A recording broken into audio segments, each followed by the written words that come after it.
โอ้ย่านว่าติโอ้ย่านได้ยินแบบนี้ก็ได้ย่านโอ้ยเขาไปตามหนทางใหญ่พุ่นอยู่ทางนี้ก็ได้ยินลูกลุงนี่ในบ้านนักกู้นี่เอาไปไล่เอาฮอดบ้านแม่นใช่ปะเป็นข้าวดีบ่ใช่น้องนี่ไอ้คิดว่าเป็นข้าวดื้อสิเลยแจ๊กอลีบอลีอันนี้ก็ได้ยินเล่าว่าลูกแล้วกำลังไปโรงเรียนแบบลูกแล้วเล่าแน่นะไปบัดไปดึงเอาแขนตอนแรกเลยย่างรถใหญ่เลยตามหลังเขาแล้วมันโอ้ยแล้ว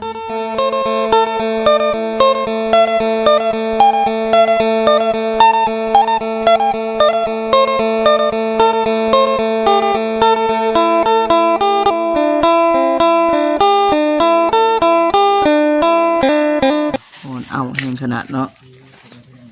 ถึกดีพี่น้องเลยจากกลางค่ำกลางคืนนี่พัดลมมีเลยว่ะดีเมนอ้ายจ้าบอลเมนบ่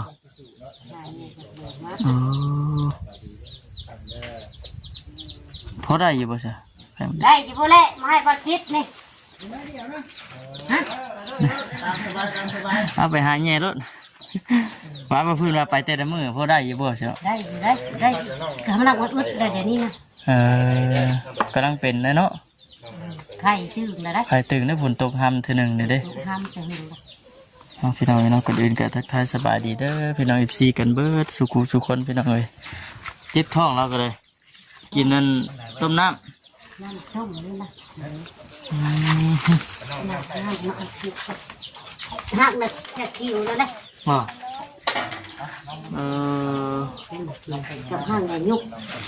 หักก็เทินก็มันหักก็อย่างยุนั่งข้างหน้าน่ะไม่ล่ะเข้าเทินอยู่ได้หักมันในต้มกินน้ำมันสิเนาะพวกหยาคิวก็เห็นแต่พวกหยาคิวน้ำปลาต้องโดนนะพวกหยาคิวบ้านเขาก็เทินน่ะเนี่ยน่ะไปรอเบิ้งกันนะบ่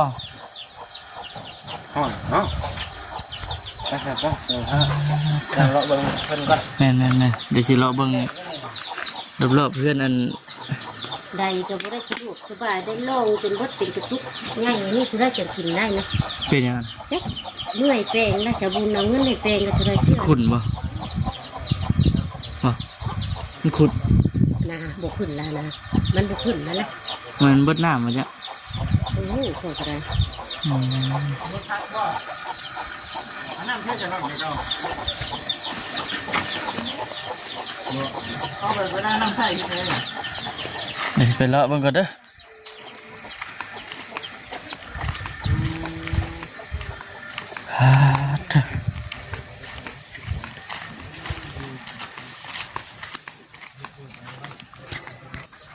พี่น้องวันนี้ก็เดินทางมา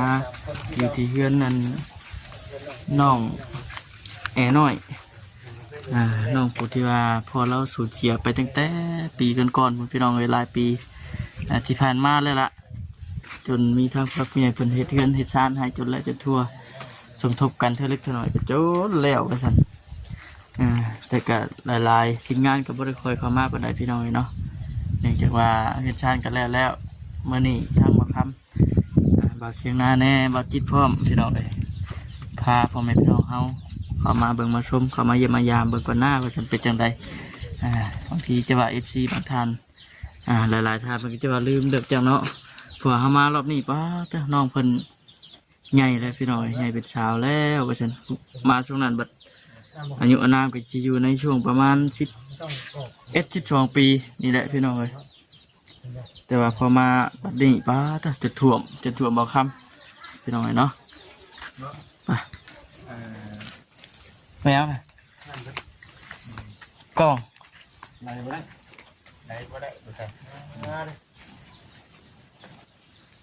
นี่บอกกล้วยเพิ่นนะนี่กล้วยกล้วยน้อยนะกล้วยบางน้อยอันนี้แหละกล้วยน้อยเนาะ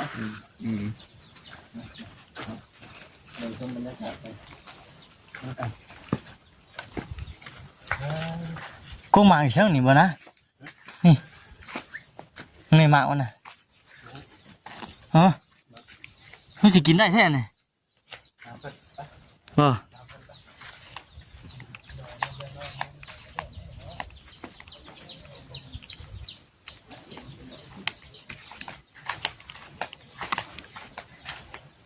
น้ำเพิ่นพี่น้องเนาะ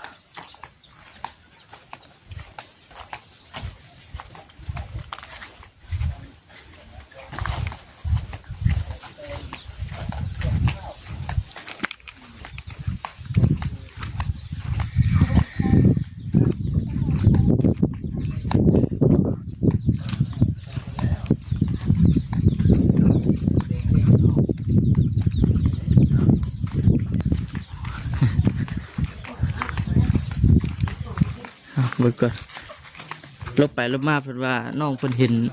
ห้างหมดแดงว่าซั่นฮะ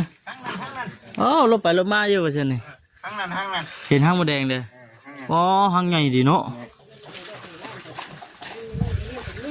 อันนี้ก๊กหมากยังอันนี้น่ะกินได้บ่หมากฮะกูบ่เกลือกูเกลือคือเป็นอันนี้น้องแอนน้อยเพิ่นแย่ไข่หมดแดงก่อนนะเป็นจังได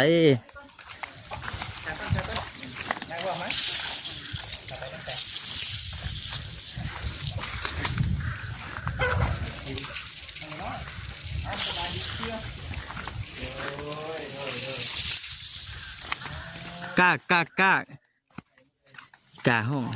ฮะหากกันหน้าแต่บ้านน้องจ้อยพี่น้องเนาะขึ้นบ้านใหม่เฮ็ดงามเพิ่นมื้อนี้ก็เลยพากันมาเบียดเบียนเยี่ยมยามน้องแอน้อยโอ้น้องแอใหญ่ได้เดินที่เพิ่นน้อยดินี่คุณน้อยดินี่ถั่วมะขามน่ะ เผื่อมาค่ำเผื่อมาจิตเลยลองเหยียบระเบิดเด้อ เหยียบระเบิดนี่กินกำลังปีนเลย คือรถมาจิตนัวกันอย่างนั้น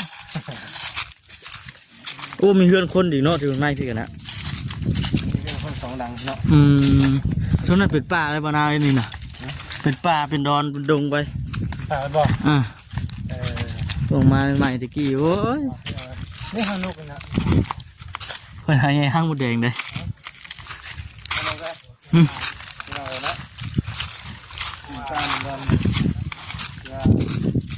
จากมาเป็นเดือนเป็นใหม่เป็นสาวดำนะพี่น้องก็สีเทียนบ่เราเบิ่งเดือนนั้นน้องจ้อยไปจะไปมาที่นี่เลยมาที่นี่เลยเนาะท่านในคำท่านในมือมาถึงนะถึงบ่วางไหมพี่ได้บ่เป็นไรได้มีคนแย่แล้วโอ้นี่ตัวนี้มาอยู่ที่มาจากไทยมาได้ได้บ่ตัวน่ะโอ้มีให้น้องแหน่หน่อยได้บ่คุณเสียหัวเนาะโน้หล่นลงบัดเลยนะควบลงแล้วแมวได้โดนนะหล่นลงบัดเลยนะ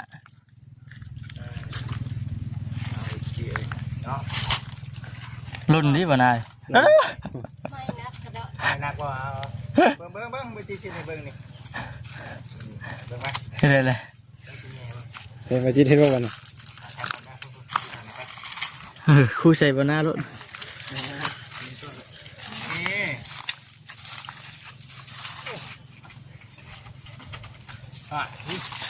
โอ้ท่าลุกเบิ้ลแล้วมีแต่ไข่ปลายนะน้องพระแม่นะดูหัวน้องมาเนี่ยนั่งกบหัวมาพี่ก่อนมาเบิ่งสีมือของมาจิตมันหล่นเบิ้ลแล้วจ้ะเคาะให้มันขาดไปเบิ้ลแล้วนะที่บ้านนี่เห็นป่ะต้องมีผ้าเคาะไม่ครับโอ้ยมีแต่แม่เนาะมันอาจจะแย่มันนี่จักบ่น้องแอน้อยเห็นไหมเสร็จแล้วเอ้าขึ้นไพ่ชนองมาเลยเพื่อนชวนลำบากเนาะขึ้นไปอยู่ในเนาะน้ำมือคือโบย่านได้ดินอยู่ในเพิ่นได้ดินนี่พี่แล้วเพิ่นเพิ่นมีดินอยู่ในบ้านแล้วมาชื่อดินอยู่นี่เฮ็ด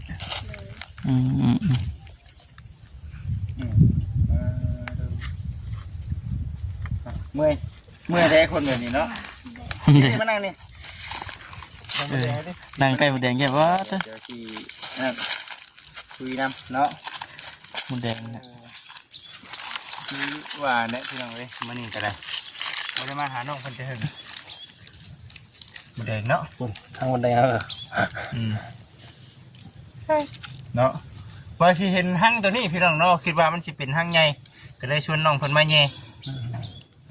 เดี๋ยวแต่เก้าน่ะไปประมาณจักโมงไปแย่ไข่มดแดง ไป8 โมง 8 โมง 3 โมง 3 โมงแดงนี่ โดย ปลาเด้อ โอ้มันบ่เต็มบ่ เพื่อสิหาได้ มันก็มันสีได้ง่ายเด้ ยันว่าเพื่อสิเต็มได้เนาะเพื่อช่วงสิหลายแท้เจ้ากูฮอด2-3 โมง จะถือข้าวไปนำบ่ โดย ถือข้าวถือน้ำไปเนาะ ไปกับแม่2 คน ไปกับแม่ แต่ สองคน ผู้ต้อยมันเป็นน้องบ่ นั่นเธอกับแม่เปลี่ยนกัน เปลี่ยนกันเนาะ เอามาได้จ้ะเอามาได้ให้ไปหาเลาะแบบได้ไปขายนี่ ไปขายเพิ่นชื่อเป็นโลเลย เพิ่นมาเอาเองดีว่า เพิ่นมาเอาเอง ตั้งเธอกับย่างขึ้นไปขายให้ป้านะ มันมีผู้รับซื้ออยู่เนาะ โดย เนาะก็คือว่าอันนี้ก็เป็นอาชีพหนึ่งที่อยู่ในหน้าแรงเนาะ โดย ต้องมีหาไข่มดแดงไปขาย อ้อยก็เบิดได้ช่วงนี้ ที่จะได้ละเมื่อยอยู่บ่ มือ เมื่อยบ่ท่ออยู่บ่ กะมีท่ออยู่ ท่อที่ชุดนี่คือขึ้นอย่างไรที่ชุด เวลาเห็นแม่เจ็บนะ หมดแดงหนังไก่หมดแดงแน่น่ะ อะมันเลยขออนุญาตนำนะดี เวลาเห็นแม่เจ็บนี่คือขึ้นแบบบ่มีเวลาแม่เจ็บนี่บ่ได้ไปหาหมอแม่นบ่ โดย เฮ็ดได้ใช่ มีแต่ให้เพิ่นมาซักยาให้กับติดเพิ่นไว้สามีก็จังให้เดี๋ยวนี้ก็ติดลุงแสงอยู่700,000 อืม ติดค่ายังอะไร ค่าสะโลมซักยา2 เข็มสะโลม2 เข็ม มีติดหนี้เขาเจ้าอยู่700,000 โดย เบิดเท่านี้บ่เบิดเท่า700,000นี้ โดย เรื่องนี้เป็นหนี้เป็นสินอยู่เนาะถือว่าหาเงี้ยไข่บ่ได้นี่บ่กุ้มเนาะได้แต่ซื้ออยู่ซื้อกิน ได้แต่พอชื่อเนาะ ได้แต่ข้าวเนาะ หมดแดงไตว่าได้เนาะไปนั่งบนหมดแดงครับพี่น้องเอ้ย ไปสักแป๊บเดียวหาบอลพุ่นแหละผู้ไปนั่งอยู่ทั้งผมทั้งนั้นเฮาก่อนเนาะมื้อนี้ก็คิดว่าตั้งใจอยากมาเบิ่งห้างนี่นะมันใหญ่เนาะมื้อนี้บ่ได้ไปมื้อนี้เนาะมื้อนี้บ่ได้ไป ป้าเวียงในบ้าน เพิ่นมาหาเพิ่นน่ะอย่าลืมได้ไปซอยแน่เพิ่นเลยไปซอยเพิ่น สละก่อนว่าฉันมือหนึ่งเนาะ หักไปชั่วโมงบ่เวลาสมมุติว่าในเรื่องอันนั้นเนาะหาเงี้ยไข่บ่แดง กะมีบามือไป มามือ มือใดแม่บ่สบายก็บ่ได้ไปเบิ่งแล้วนะคันละเมื่อยแห้งก็บ่พาเราไป กันมือแห้งแม่นบ่พาเราไป โดยแล้วก็คุ้มอยากไปบัดบ่อยากพาเราไปน่ะไปเป็นกลางป่าบัดจักไปเสียวมา แต่ไปต้องไปกับแม่ โดย คำตัวเองไปคนเดียวนี่บ่กล้าไป โดยย่าน ย่านไปซะเนาะย่านนี่ไปซะ ย่านอยู่ได้คือยิง หาเงี้ยไข่บ่แดงสิจ้ะเนาะ อ้าวเพิ่นว่าแขกเอาบีเด้ เอาเพิ่นเอาบีเล็กน้อยเด้ หลายบ่ครับติดเดืองได้เนาะไปติดเดืองไปย่านอยู่เพิ่นก็ได้ เจ้าย่านว่าติ โอ้ย่าน เออ ได้ยินแบบนี้ก็ได้ย่าน โดย อืม โอ้ยเขาไปตามหนทางใหญ่พุ่น อยู่ทางนี้ก็ได้ยิน แม่นลูกลุงนี่ในบ้านนาปูนี่ บ่ เอาไปไล่เอาฮอดบ้าน แม่นสิบ่ มา เป็นข่าวดีบ่ซะน้องนี่อ้ายคิดว่าเป็นข่าวลือสิแหละ จากอลีบอลีอันนี้ก็ได้ยินเล่าว่า ลูกแล้วกำลังไปโรงเรียนแบบลูกแล้วเล่าแน่นะ อ๋อ ไปบัดไปดึงเอาแขน ตอนแรกเลยย่างรถใหญ่เลยตามหลังเขาอะ อืม แล้วมันโอ้ยแล้วมีคนไปเห็นมันนี่ อืม มันห้องเด้ ไล่ซ้ำเลย อืม เนาะ ที่ว่าเป็นข่าวดื้อซื่อเนาะองไปมากก็เป็นเรื่องคือเรื่องจริงอยู่ ป้า เด้ ป้าจะ นั่งไป ไปคุณละผู้ ห่อนโอ้ ฮอดเนาะฮอดเอาเบิ่งทางไป ถือว่าหลายพี่น้อยเนาะข่าวลือมาแบบนี้แต่ว่าอยู่ทางใดทางใต้ทางเหนือหลายคนข่าวมาว่ามีคนลักเล็กลักเล็กน้อย หาเบิ่ง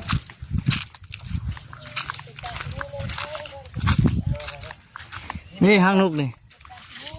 เนี่ย นี่หางนกเนี่ย มีเพลงเห็นแล้ว แข้งจิกเป็นแล้วว่าทำไง อันเดียวกันนะ แค่มันแข้งข้อน่ะ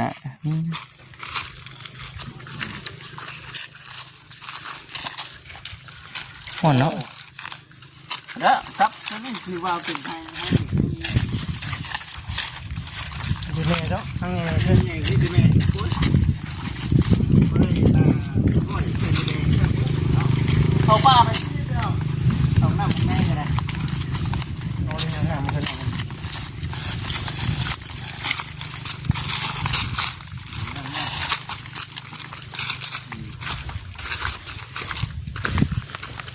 ้งนี่นะ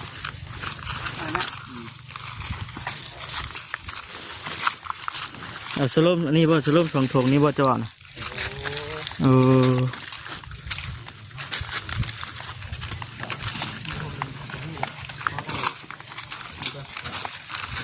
ห่อนหลาย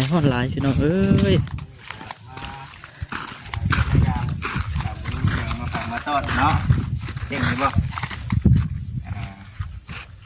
ที่เด็กสู้ๆแน่นอนเลยเนาะเวลา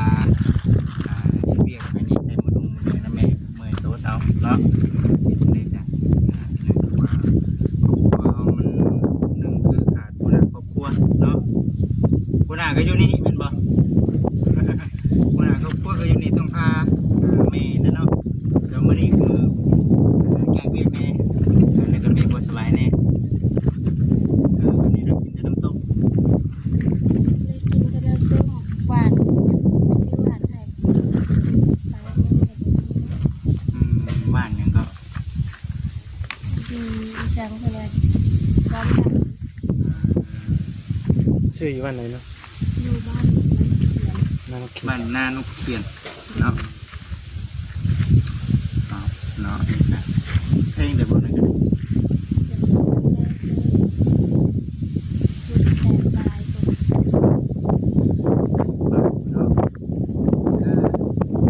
แต่ว่าคือในเรื่องการเป็นนี่เป็นประเด็นเองบ่ จากคนรอมีงานดังกับใครงานเลยงานก็ได้คนงานมีก็ค่อยให้ดันกับมีชำไรให้ชำนั้นก่อนก็ได้ แต่ว่ายังไม่ให้ไปเลย ยัง เนาะ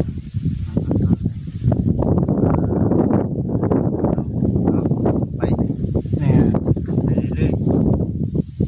คนก็สิเลิกพี่น้องเนาะฉะนั้นแม่เราไปยิงกันเลยได้คำนี้ก็อุ้ยดูน้ำเวลาพอลมฝนตกบริหัวบ่ บ้อง บริหัวเลยเนาะตัวสุปีบริหัวไปฉันแต่ว่าลูกบิดได้ค่ะ ลิกไส้ก็ได้ มาได้เลย ลงไปเลย มันล็อกเลย ก็ได้ ล็อกเกือบบ่ได้ เป็นนักเที่ยวแซ่บไม่ได้ มันเทบ่ได้เนาะวงอยู่ดิแม่นบ่ นั่ง ดึงซื้อขาออก ฮะ ดึงซื้อขาออก ดึงชื่อก็ออกเนาะบ่ติดเองก็เอาอะมาก็บ่ได้อันเลยแหละพี่น้องเอ้ยเนาะเบิ่งโอเคพี่น้องนะมีแต่สิจบคลิปก่อนลาพี่น้องไปก่อนเด้อพี่น้องเอ้ยสบายดี